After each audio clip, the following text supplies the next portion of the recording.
नमस्कार व्यूअर्स। और आप सब लोग कैसे हैं? आशा करती हूँ आप सब लोग अच्छे होंगे, स्वस्थ होंगे और मेरा शिव पुराण का पाठ अवश्य देखते होंगे। तो आइए सबसे पहले हम जान लेते हैं कि कल तक हमने कहाँ तक जाना था। तो कल तक था कि ब्रह्मा जी तीनों लोगों की सृष्टि करना चाहते थे, किंतु कोई सहायक ना होने से वो कर नहीं पाते थे। तब उन्होंने पहले अमित तेजस्वी 10 महर्षियों की सृष्टि की, तो जो उनके मानस पुत्र कहे गए हैं। कल यहाँ तक था। ये पाठ एक शुभ कार्य है, मंदिर के लिए है, और इसमें मैं आप सब लोगों का सहयोग चाहती हूँ कि आप सब लोग सब्सक्राइब करें, लाइक करें और शेयर करें, और अपने परिवार और मित्रगणों से भी सब्सक्राइब एंड शेयर करने के लिए अवश्य कहें। जिस मंदिर का मैं वर्णन कर रही हूँ उस मंदिर की मैं वीडियो डालती हूँ, आप लोग देखें और मुझे बताएंगे आपको शिव पुराण कैसा लग रहा है।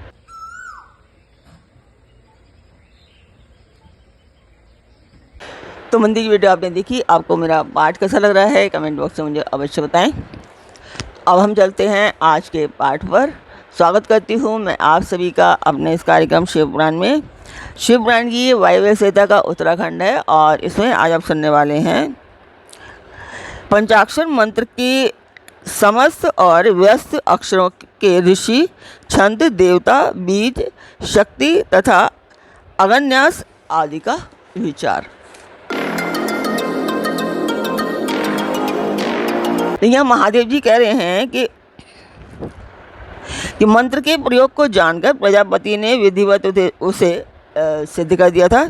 तत्पश्चात उन्होंने अपने पुत्र को यथावत रूप से उस मंत्र का और उसके अर्थ का भी उपदेश दिया। साक्षात लोक पितामह ब्रह्मा से उस मंत्र रत्न को पाकर मेरी आराधना की इच्छा रखने वाले उन मुनियों ने उनकी बताई हुई पद्धति से उस मंत्र का जप करते हुए मेरु के रमणीय शिखर पर मुंजवान पर्वत के निकट 1 सहस्र दिव्य वर्षों तक तीव्र तपस्या की। वे लोक सृष्टि के लिए अत्यंत उत्सुक थे, इसलिए वायु पीकर कठोर तपस्या में लग गए। जहाँ उनकी तपस्या चल रही थी वह श्रीमान मुंजवान पर्वत सदा ही मुझे प्रिय है, और मेरे भक्तों ने निरंतर उसकी रक्षा की है। उन ऋषियों की भक्ति देखकर मैंने तत्काल उन्हें प्रत्यक्ष दर्शन दिया, और उन आर्य ऋषियों को पंचाक्षर मंत्र के ऋषि, छंद, देवता, बीज, शक्ति, कीलक, षडन्यास, दिग्बंध और विनियोग, इन सब बातों का पूर्ण रूप से ज्ञान कराया। संसार की सृष्टि बढ़े इसके लिए मैंने उन्हें मंत्र की सारी विधियां बताईं। तब वे उस मंत्र के महात्म्य से तपस्या में बहुत बढ़ गए और देवताओं, असुरों तथा मनुष्यों की सृष्टि का भली भांति वो विस्तार करने लगे। अब इस उत्तम विद्या पंचाक्षरी के स्वरूप का वर्णन किया जाता है। आदि में नमः पद का प्रयोग करना चाहिए, उसके बाद शिवाय पद का।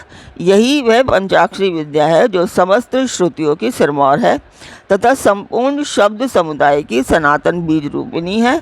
यह विद्या पहले पहल मेरे मुख से निकली, इसीलिए मेरे ही स्वरूप का प्रतिपादन करने वाली है।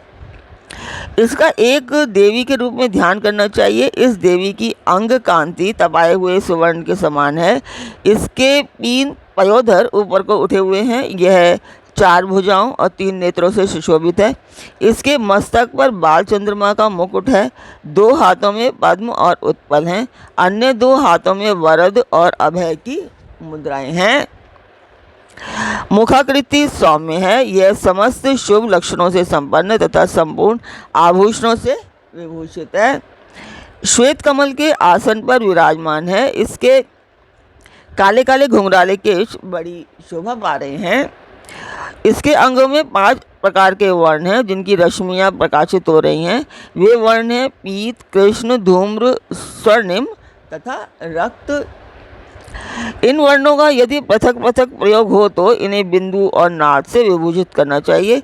बिंदु की आकृति चंद्र, अर्धचंद्र के समान है और नाद की आकृति दीप शिखा के समान। सुमुखी। यों तो इस मंत्र के सभी अक्षर बीज रूप हैं, तथापि उनमें दूसरे अक्षर को इस मंत्र का बीज समझना चाहिए।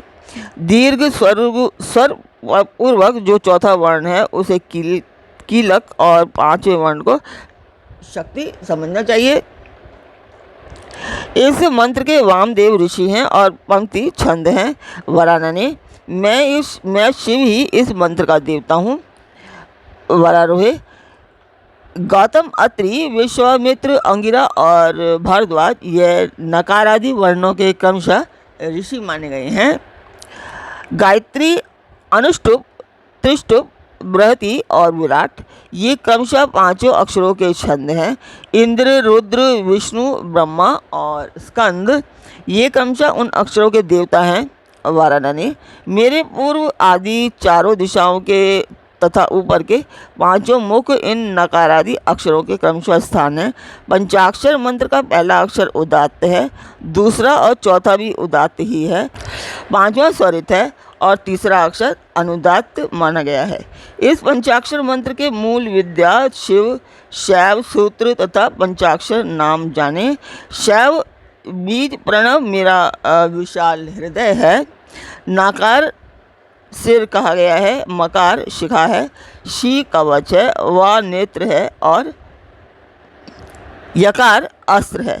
इन वर्णों के अंत में अंगों के चतुर्य तंत्र रूप के साथ क्रमशः नमः, स्वाहा, वषट, हुम, वौषट और फट जोड़ने से अगन्यास होता है। देवी, थोड़े से भेद के साथ यह तुम्हारा भी मूल मंत्र है। उस पंचाक्षर मंत्र में जो पांचवा अक्षर य है उसे 12वें स्वर से विभूषित किया जाता है, अर्थात नमः शिवाय के स्थान में जो नमः शिवाय कहने से यह देवी का मूल मंत्र हो जाता है।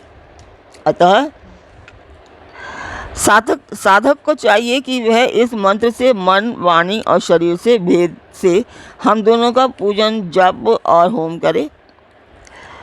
देवी, जिसकी जैसी समझ हो, जिसे जितना समय मिल सके, जिसकी जैसी बुद्धि, शक्ति, संपत्ति, उत्साह एवं योग्यता और प्रीति हो, उसके अनुसार वह शास्त्र विधि से